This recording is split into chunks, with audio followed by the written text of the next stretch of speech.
আসসালামু আলাইকুম ওয়া রাহমাতুল্লাহ। বুখারী শরীফের 632 নম্বর হাদিসে আসছে, কানা নবী সাল্লাল্লাহু আলাইহি ওয়াসাল্লাম ইয়াযকুরুল্লাহ আলা কুল্লি আহইয়ানিহি। নবী করিম সাল্লাল্লাহু আলাইহি ওয়াসাল্লাম সব সময় সর্বাবস্থায় আল্লাহ তাআলাকে স্মরণ করতেন, আল্লাহ তাআলাকে স্মরণে রাখতেন। তিনি কোনো কাজ করলে আল্লাহ তাআলার নাম নিয়ে করতেন। তিনি কোনো কথা বললে আল্লাহ তাআলার নাম নিয়ে করতেন। কোনো কাজ, কোনো সময়, কোনো একটি মুহূর্ত আল্লাহ তাআলা নাম থেকে রাসূলুল্লাহ সাল্লাল্লাহু আলাইহি ওয়াসাল্লাম কখনো বেখবর হননি।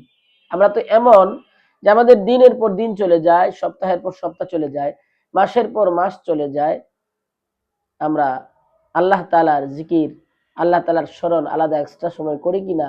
অনেকের ক্ষেত্রে এটি হয় যে আমরা আল্লাহ তাআলার জিকির আমরা সপ্তাহে একবারও সময় পাই না।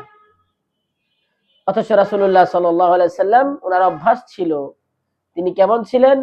তিনি সবসময় আল্লাহ তাআলার নামকে স্মরণে রাখতেন। আমরাও আমাদের প্রতিটি কাজে, প্রতিটি কথায়, প্রতিটি মুহূর্তে, ঘর থেকে বের হওয়ার সময়, ঘরে আসার সময়, আমরা বাজারে যাওয়ার সময়, বাজার থেকে আসার সময়, মসজিদে যাওয়ার সময়, মসজিদ থেকে বের হওয়ার সময়, খাওয়ার সময়, গোসলের সময়, ওযু ইস্তেঞ্জার সময়, সব সময় আল্লাহ তাআলার নাম নিয়ে শুরু করব এবং শেষে আল্লাহ তাআলার নামটা স্মরণ করব।